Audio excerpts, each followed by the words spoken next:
Shalom, my friends. This is the Kiva Gersh with Israel 5, and today's a very special day in the calendar. Today is International Holocaust Remembrance Day. And in honor of this day, and the honor of the 6 million Jews who were murdered in the Holocaust simply for being Jews, I want to take a few minutes along with you and focus on the Holocaust and focus on two different important topics within the Holocaust itself. And that is one, the rise of the Nazi Party, to understand how they were able to rise into power and do the things that they did, and also to look at a lesser known topic, and that is Jewish resistance in the Holocaust, to see how and where Jews were able to fight back and rise up against their Nazi oppressors during the Holocaust itself. There's also a great opportunity that you have on this day to help out Holocaust survivors in Israel by clicking on the link down below at israel5.org/donate. There are 133,000 Holocaust survivors in Israel. A third of them are living in poverty. And Meir Panim is doing incredible things to help them through all the different centers throughout the state of Israel, throughout the country, different programs, food delivery programs, house visits, and the like. And you can help Meir Panim help them. They've already been through so much, too much in their lives. The last years of their life they should spend in health and happiness. And you can help make that happen by helping Meir Panim to fund their services, to make sure their services are able to continue, that directly assist and help the Holocaust survivors in Israel today by clicking the link below or by going to israel5.org/donate. Let's take a look using a presentation I put together to better understand these two topics that I mentioned before. One, how the Nazis came into power, and two, how the Jews did fight back against the Nazis in certain places at certain times throughout the Holocaust.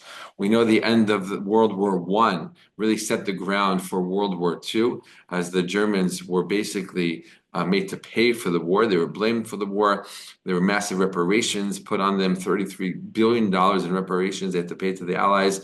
Their military, their army was severely limited, and their territory was reduced. They had to give up territory almost on all fronts to neighboring countries and empires, right? On top of that, in the years after World War I, the German economy tanked. Inflation was super high, basically making everything inaccessible. People needed literally absurd amount of money to buy anything, as you can see here in this chart. And literally, that's a real picture of people, walking around with wheelbarrows of money just to pay for a simple loaf of bread. There was also great political instability in the years after World War I. A new different type and form of government was formed, and lots of different political organizations were created as a result. One of those was the Nazi Party, with which Hitler took over early on and helped grow into a larger organization. By 1923, it wasn't a huge organization, but large enough that they thought that they can overthrow the government. They tried it in 1923. They were squashed. They were defeated, and Hitler was put into jail. And in jail, he wrote this book, Mein Kampf, which spelled out his vision, his plan for Germany, and his intense hatred of the Jews, his anti-Semitic ways.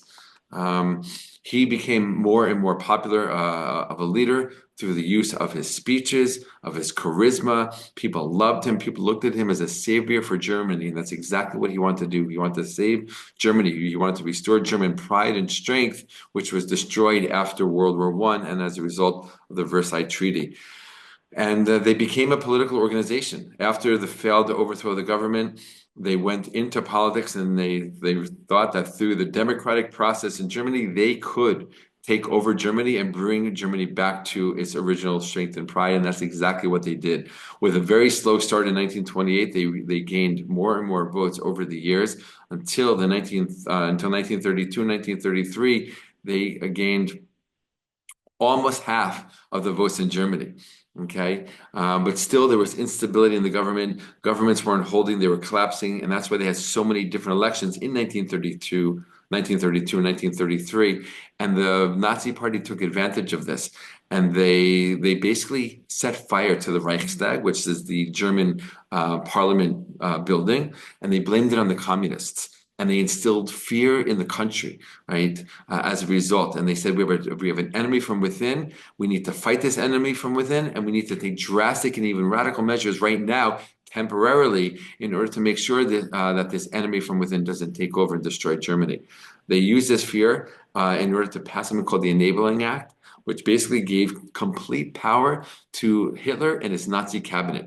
This was passed through a democratic means, through a democratic process. Democracy came to an end in Germany, and all power was handed over into the hands of Hitler and his cabinet, basically into the hands of Hitler.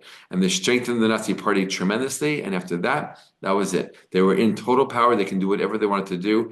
Literally, in the next few days, they created the first concentration camp, Dachau, where they put political prisoners, Jews, and other undesirables, as they called them, into this camp.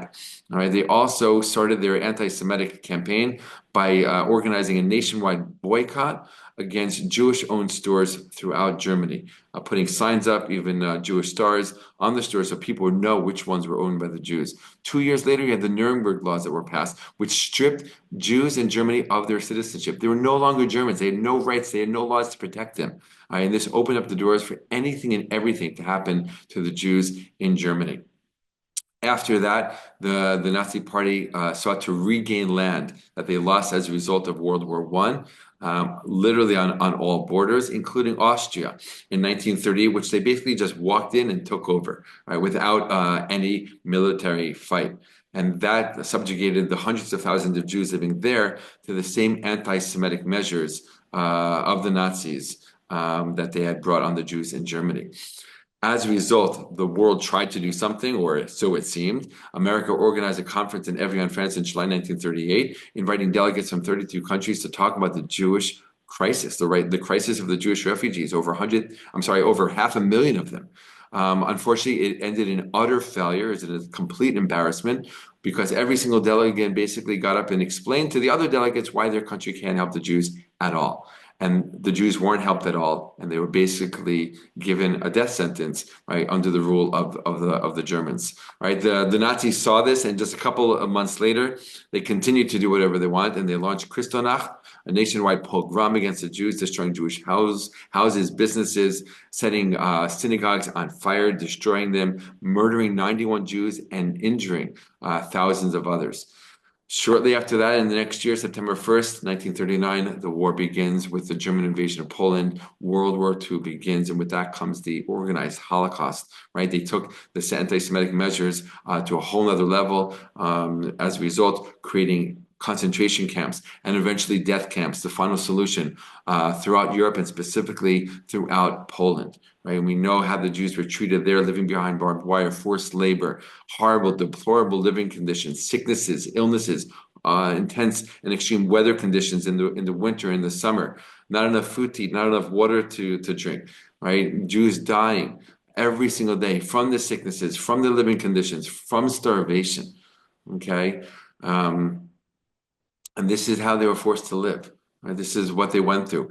In addition to that, there were ghettos formed throughout Europe, and specifically in Poland, where Jews were forced from their homes and forced to enter these ghettos in these crowded, horrible, horrible living conditions. In Warsaw was the largest ghetto of all of Europe. About 500,000 Jews were forced to live there. An apartment that was meant for one family, you would have 5, 6 families living there.